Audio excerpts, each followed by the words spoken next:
We are X Overland, and over the past 10 years, my wife and I have established a business doing what we love.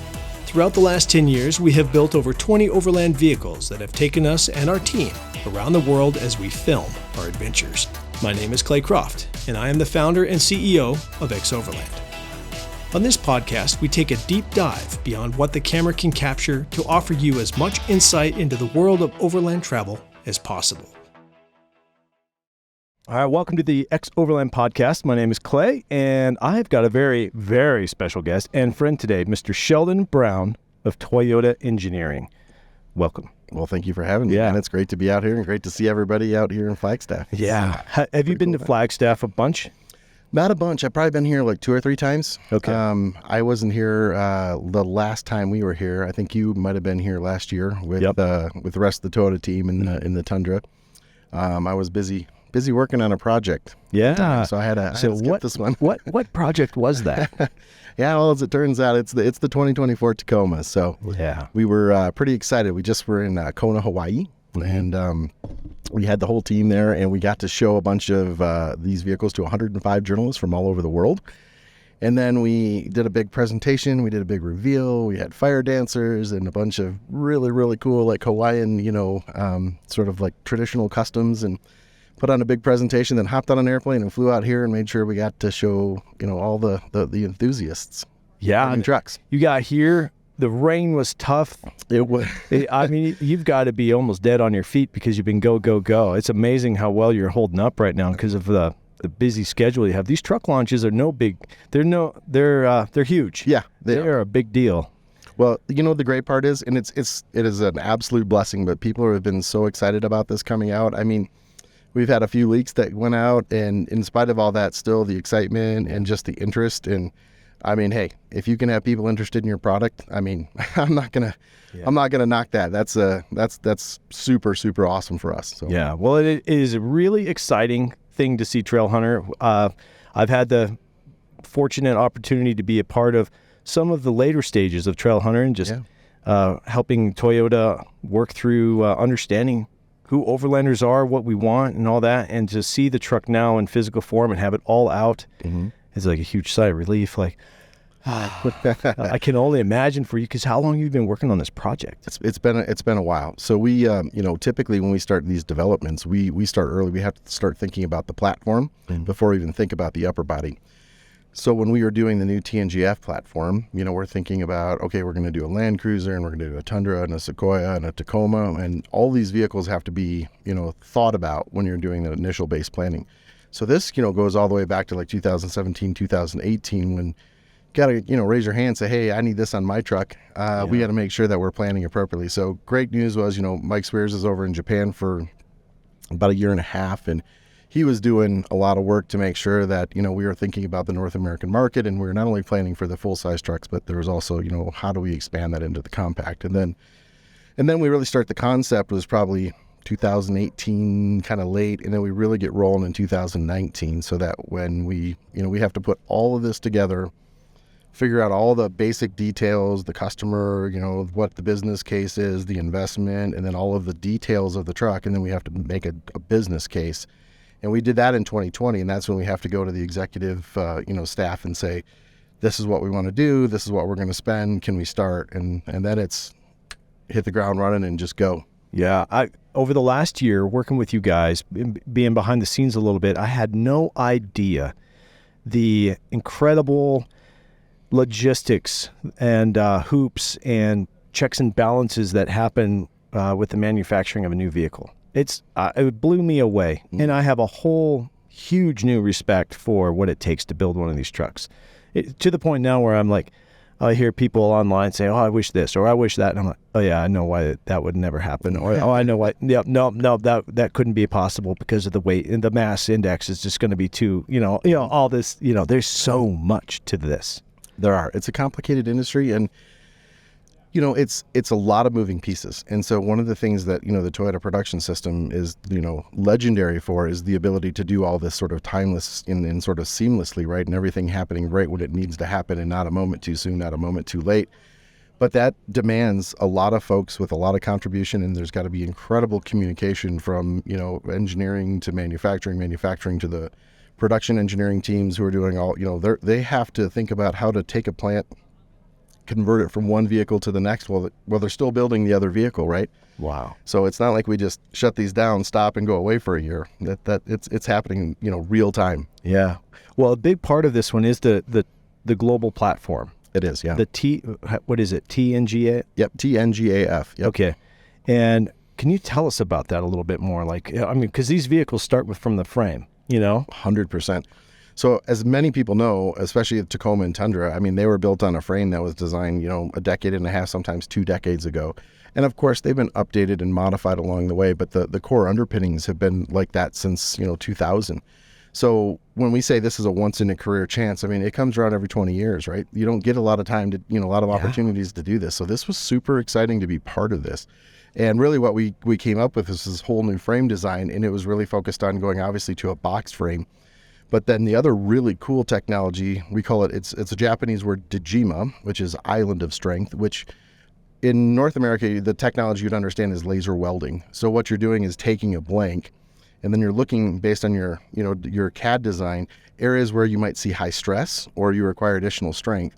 So the idea is the general blank is very thin so that we can save mass. And then in those areas where we need focus strength, we put this thicker blank in, we laser weld those together, and then we form them. Okay. And by doing that, we can bring a lot of mass out, but we can make it really, really strong. Wow. Yeah, it's pretty cool.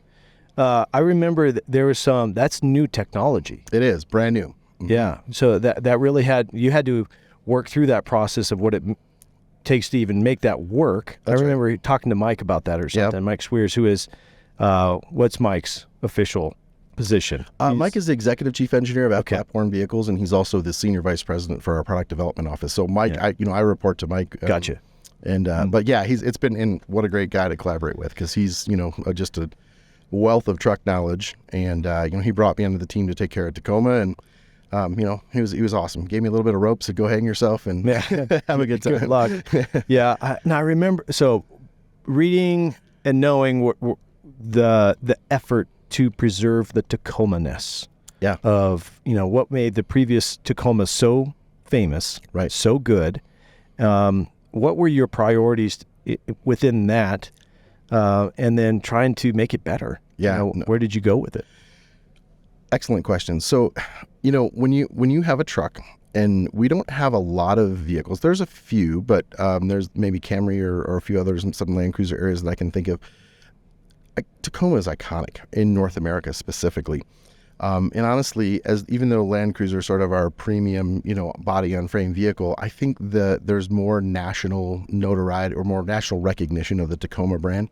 And kind of so goes Tacoma, so goes our truck reputation.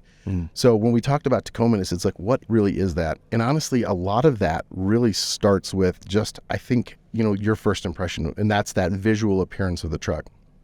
And I think back to the first time, it was Toyota truck, but when I really started to fall in love with this sort of style, and it was that, Back to the Future truck. Back to the Future. Yeah, right? Yeah. And it was this little skinny truck with this really high lift and this kind of compressed cabin and these, kind of long deck. Mm-hmm. And that really was the sort of thing that made it stand out among all its peers. And it's really kind of kept that sort of general shape for quite a while. And so we didn't want to completely tear it apart. We wanted to kind of hold on to that. And you're going to see that when we raised and lifted that truck up. So that really high running clearance. And then we went really aggressive when we wrapped the sides down to the rocker. So that was something that production engineering and design had to really work hard on to basically tuck that.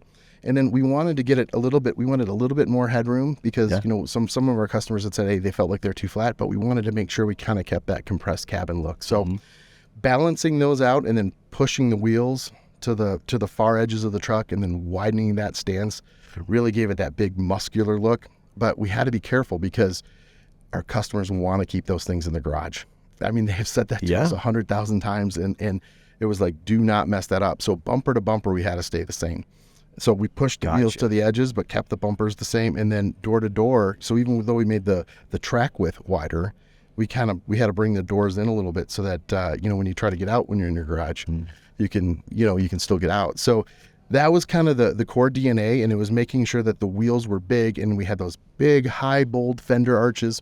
And those were all inspired from that Baja truck. And based on our conversation earlier, that was the Iron Man, Ivan kind of. Ivan Stewart. Yeah, man. And it was all about that truck and how just cool that looked. And so we took a lot of that. I should say the studio really took a lot of that and put that into the exterior finish or the exterior execution. And yeah, pretty cool. Man, and it turned out so good. It was launched yesterday. You can see everything that you want now. It's all out there. Yep.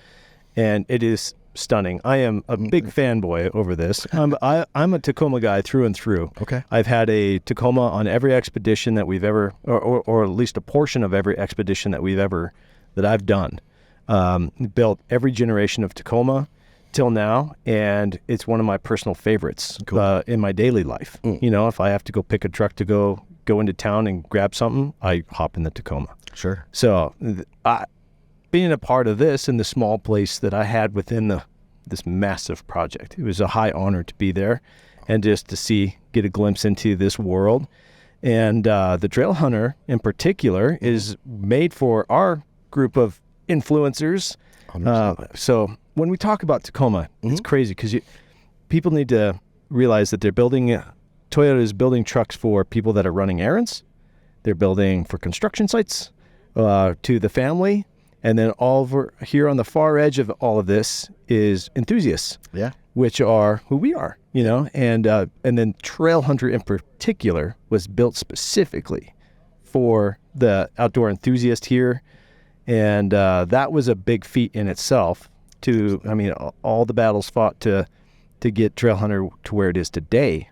And so what were some of the biggest battles that you fought for to get it to be the truck that it is? Yeah, thanks. Those all good questions. And, Trailhunter, and by the way, before I even start, I need to say a huge thank you because Trailhunter and the genesis of Trailhunter really, you guys had, whether directly or indirectly, a large part of that. So, I mentioned last night in the campfire, and it was very sincerely that, when I started to look at this and I was following you guys early on, I was like, man, this is super cool what you guys were doing.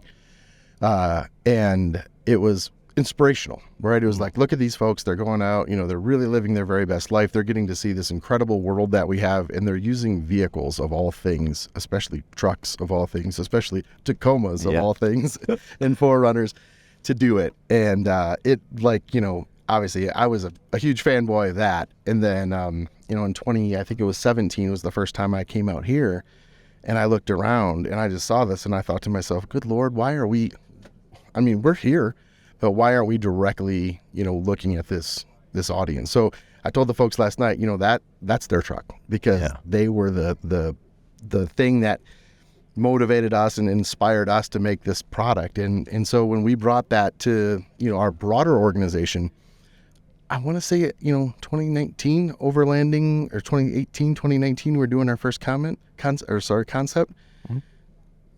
West of the Mississippi, overlanding is pretty well known. East of the Mississippi, people had heard of it. Isn't that something that the Australians do? Yada, yada. So, but having the ability to partner with you guys also, and then, when we did some of those, kind of overlanding sort of like, training sessions, if you call them, for lack of a better word, super educational, really helping people understand what the spirit was. This wasn't just about truck camping. This was about a whole lot more. And so we took that and, we started to build that. And it was, I'll be honest, getting people to understand what the message was. And we tend to have a thing like, oh, let's do this and let's apply it. And we were, to, different vehicles, for example. And we were very deliberate in saying there needs to be a criteria. If we're going to call something an overland grade, then it needs to have certain functional, check boxes that it has to meet, right? It has to have certain kinds of capability. It has to have certain sort of, credible functionality. And it has to meet these sort of, I'll say, criterion if we're going to do it. Otherwise, we water it down, and then you lose sort of brand identity, for lack of a better word, or credibility. So that's what was really cool to help, bring this in and get our organization. Because once our organization gets focused and everybody understands the mission, Toyota executes well. It's just getting everybody together. So, that was you asked what was some of the hardest things. That was really to define what we want this product to be. And we use words like rugged and authentic, incredible. And we really wanted to focus on active outdoor adventure and the spirit of independence and self-reliance and this ability to go confidently to places that you might not otherwise go and know you're going to come home and know Come back. That's right. Exactly. I mean, right? Coming back. That's the hard part. And that's the most important part. So, so I think that, drew great inspiration and really helped focus our team. And then it was coming here and going to Overland Expo East and doing a lot of research and talking to customers and walking around and seeing what are their problems, how can we help fix these. And so that was the foundational plan or the foundational idea of how are we going to build this brand up. And so from that, then we really had to start saying, we need to start thinking about not just what we want to sell today, but what would the next customer use or maybe second owner use? How can we, if we can't provide the solution, how do we provide the platform so that the solution is more easily implementable on our trucks? Which is really exciting, that concept, because there's no way that you can build the perfect truck for everybody. You can't. So you could build the perfect canvas. Ideally. You could fight for the perfect. You will never do that either. That's as Kurt Williams, our friend, would say, impossible. But you have done a lot of things with this truck that allow flexibility in the future. And then also, right off the bat, there's things that solve the problems immediately. You had one of your teammates over here that works on product development. And she said, okay, what's the first thing that you would add to the truck after you buy a vehicle? And I said, well, what truck did I just buy? Right. Okay. And she said, oh, you just bought a Trailhunter. And I said, oh, well, the first thing I would buy then is a refrigerator. Nice. Okay. That's good. Because high clearance front bumpers and rear bumpers, excellent suspension, plenty of ground clearance, 33-inch tires. The world is saying, well, will it fit? Why not 35s? You can go around the world on 33s. 35s are a whole nother animal, just so you know, especially from the OME world. This truck checks the boxes.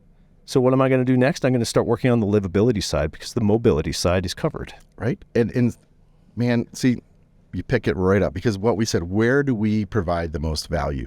The difficult part, right, or I should say the more complicated part, is in suspension geometries and the underpinnings. Our core goal was build it from the foundation up and then let our customers customize it from the top down. And so that, because when we start putting all this kind of, cool stuff on top of our trucks, we start moving the center of gravity up, we start losing stability, we start stressing suspensions, especially when, now it's fine when you're running down the road, but how about when, your half shaft is, fully bound and you're putting it in torque and you're slipping, right? Yeah. These are the areas where we really start to stress the mechanics. So we need to make sure that we're designing for that with that intent. So, we use special splines that are, high angle, high torque splines that we put on the Trailhunter. We allow for high articulation. We go from 26 degrees to 31 degrees. Wow. You mentioned a lot of the other things that we're doing. And the other thing is protection, right? So we have different skilled drivers. So you can, we have a front bash plate. We have basically a midsection of Under Armour. We completely cover the tank, and then we have something on the diff. Now, some people, different views on that. Some people say, I'd rather the clearance, and, I'll have a little mechanical sympathy and make sure I don't, set the truck down on something wrong. Others, let's try to protect it. So we made, if you don't want to use it, the provisions are there so that you can make sure that you can put it together. So that was really important. Yeah, I like the thought placement on the size and weight of the skid plates too, because I know that you're dealing with a mass. Sure. So at the beginning of a project, you all determine please correct me if I'm wrong, but you guys determine how much this truck can weigh. Oh yeah. And then by the end of it, every decision that you guys make goes against that score, that weight score. So you have to, if you want more skid plate weight, you got to take weight out of something else because you have to hit this target. That's a unnegotiable. So what I saw in your skid plates, it seems like it's perfect because I don't want to pack around too much weight in my skid plates because I'm not rock crawling most of the time. I just want that touring protection, and it seems like you nailed it on that one. So they're light enough that it's not burning the truck, and it's heavy enough that it will actually protect the truck when I need it to. And that was a lot. We went through material selection. And so we weren't, to your point, heavy bash plates, right? These were set up to be super high strength steel or ultimate high strength steel. So some of this is, 1400 MPa, right? And so it's really thin, it's light, but super tough. And then we're using the shape to get even more strength out of that, right? So how we form those plates. But that was specifically with the idea of like, look, people want cargo. So we want to try to protect them, but we can't spend our mass budget doing that, right? Yeah. So everything is, hey, the world's got a budget. I don't know about you. I certainly have one. Yeah. Yeah. There's some others too. Okay. So just looking through comments and stuff, why no front locker? Yeah. Another great question. Yeah. And we get that a lot, by the way. Yeah, I'll bet you do. Well, other OEMs have put them in. They have. And FYI, I've always second guessed them putting that in. Okay. For my own reasons, because front lockers are a thing. It's a thing. For sure. When you engage a front locker, especially from an OEM's perspective, when you think about warranties and use cases and all that, once you engage a front locker, you can't turn. You pretty much have to drive in a straight line. That's right. A lot of people don't know that. And a locker solves a problem. It does. And what problem is it solving, and how did you solve it? Yeah. So thank you for asking.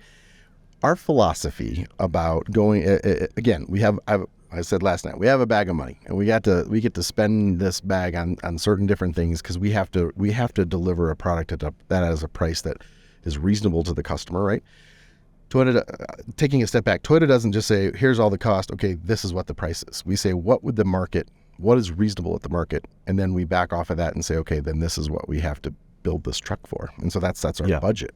Because if you do it the other way, you're dead in the water. Yeah, here's your $100,000 Tacoma. Right. And like, oh yeah, it's got everything, but you won't sell any of them. That's exactly right. Yeah. So we started with that. And so what we did in this particular case is we started looking around and we said, okay, so what is our philosophy for off-roading? And our off-roading philosophy is fundamentally, we give the driver a multitude of tools. And then that driver gets to use these tools as they see appropriate based on their particular situation. Because no one tool fixes any situation. Yeah. And to your point of 33s, 35s, 37, 42.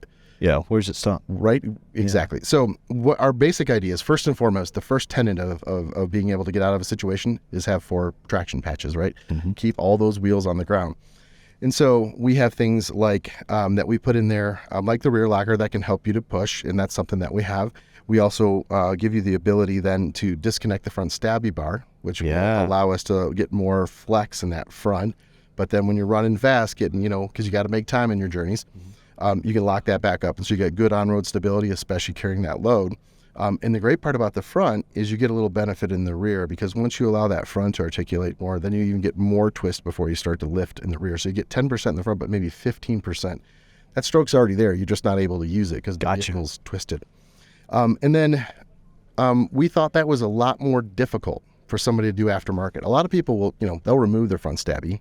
Yeah. But then you don't have it when you're running down the road, right? Yeah. And so then we have our multi-terrain traction control. So now you've got your stabby, which is giving you the ability to make contact. Well, if you want that front locker, you can move it into that multi-terrain control. And if it starts to see a wheel slip, it can actually break that slipping wheel, which is effectively transferring that. So it's an effective locker. And as soon as you're free, guess what? You still can steer. And now you have all your steering. That's exactly right. So in my mind, this is the perfect solution.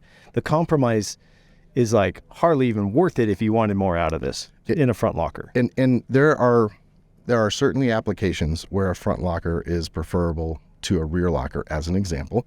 And the thing that comes to mind is you're in some very strange off camber situation where the rear is pushing and that's forcing you more off camber, right? Where you'd rather pull yourself up. Right. But again, in that case, what do? We can utilize our multi-terrain select, which will help that front wheel pull us up rather than kind of push us further off camber. So there's no such thing as a silver bullet off-roading, or you got it. And that's what's ultimately up to the driver. What do I have in my toolbox? What's the appropriate tool or combination of tools to get through that? And now you have a lot, because you've got four-wheel drive. Yep. You've got a locking rear differential. You have multi-terrain select that manages the wheel slip. And then now you have a stabilizer that disconnects, that gives you more. That's right. Droop. Yep. Would it be droop? Yeah, exactly. And we have our crawl control. Yeah. Oh, there you go. That's another variation where, you just do the steering, we'll do the braking. And the thing that, hardcore folks will say, "Oh, I don't want those things because Yeah. I want to control it," which is totally fine. Sure. But you know what you can do? You can't individually brake or individually provide torque to, different corners. And that's the really cool thing that, crawl control most can do. And I've been a big fan of crawl control. It is incredibly effective. It is. A lot of people might say, I don't know about that. And more than likely, if they poo-poo on this thing, they just have never used it. Because once you put it into action, it's impressive. It really is. And this one is a new one. It is. It's quiet. Super quiet. It's near silent. Yeah. In fact, that was probably the biggest, complaint people said, man, it sounds like the truck is falling apart. Or Sounds like an M4 machine gun going off. Yeah. But not anymore. Yeah. We've been able with the new brake cylinder, we're able to apply pressure, and it sounds less clunky and a lot just quieter. Yeah. Well, let's see. I only have 30 minutes with you today. No problem. Let's see. What do we got? We got 5 minutes left. Okay. Yeah. Let's get the good stuff. What am I missing? You would know what does the world need to know from your perspective? The guy who built this. Yeah. So this has really been, and I hope what I want you to do is explore this truck, because we put a lot of cool things throughout. We pre-wired it. You've got takeoffs in the front and in the cabin and in the rear. You've got auxiliary switches. We've increased the size, of your alternators, so that you have a little bit more power at your disposal, because we know you want to put your own things on it. We did some cool things. You talked about the steel bumpers. We got the recovery points in the back. The high lift jack points are already built right into the frame. I'm a big fan personally of the white to yellow, changeable fog lamps, right? So you never know what, you're running on a dusty road, get rid of those bright whites. So we tried to give you, again, tools to help with the journey. And then along the way, there's a bunch of things that we did already. Every single vehicle is going to have, available, weld nuts in the roof. You can pop them off, put whatever rack you want, but we've got the mounting location there for you. We put the deck rail lamps, right? So good visibility. You're coming out of that tent, hit the key fob, boom, it paints both sides of the rear of the deck. We've got the light in the tailgate that gives you that. So the whole truck, we have some illumination around. It's awesome. Right? And that way, if you're at camp and you can, if you like, you can switch those out and put a different lens. So if you don't like the whites and you'd rather like a more night friendly, color, you can do that too. So customization, and then we're trying to think about what you want to do, where we have something that I think that we can provide value, meaning like a rock rail or a slider or something. We're building and designing those parts. But if you don't want to use ours, it's okay. You can use the same provisions that we have made to bolt those right up. So today, talking to a lot of the folks around here saying, when you get a chance, we need to get you out to these trucks. We need you to have a look at them. We're trying to think about how you're going to use them. That is awesome, because it truly goes to the end user functionality. You've built it for us, for them, and it's not just everything, only just customary stuff fits to our thing, Right. You've made it, it's the canvas. Go make it what you can. Go take it around the world. Go see what you can do with this thing. Yeah. And that's exciting to me. I am so proud of you and so excited that you've brought this amazing new beast to life. And I can't wait to get our hands on it and start making it our own. I'm excited. I think when you guys get to drive it, it'll be the real, that's really where the rubber hits the road, right? And that's when you'll really get to feel like what's gone into the development of the underpinnings of the suspension. But more importantly, just a big thank you to you guys, because, again, you helped inspire this. And I think what was really, really cool is that you guys have been really like the flag bearer for this sort of community and what you guys, what this community wants. And it was important for us to recognize this. And I think we have as a company, and the future's bright, man. Yeah, and I'm excited. So, well, thank you from behalf of X Overland to Toyota. Thank you for all of your support. Absolutely. You've built our business too, and so excited about that. And there's a few more steps that Trailhunter has to go before it's out on the market. That's right. But when are we able to talk about when people will be able to see this? Yeah, absolutely. So we're gonna probably see it early next year. Okay. So we've got a lot of trucks to launch, and so we're gonna take a little bit of a cadence and launch the vehicles starting at the end of this year, and then we'll slowly start launching the models, especially the unique powertrains, because we want to get it perfect, right? So that's a lot to bring into our plant at one time. So we're We're going to build as fast as we can because I know people are excited about this truck, but we want to make sure when we deliver it, it's done perfect. Yeah. And you do have a few more trials and things like that to go through. We do. Yeah. And so that's what you're cranking on through the summer, getting it dialed for next year and then off to the races. And then, yeah, man, once you turn that machine on, right, it's you don't want to have a problem then. So it's fix it now. So yep. Cool. Yeah, absolutely. Well, Sheldon, thank you so much for coming in, making your way over here. Absolutely. And for all your support. And yeah, thanks for listening, everybody, on the podcast, in the internets, in the world. We'll catch you on the next one. See you later. Thanks, brother. Yeah, you bet.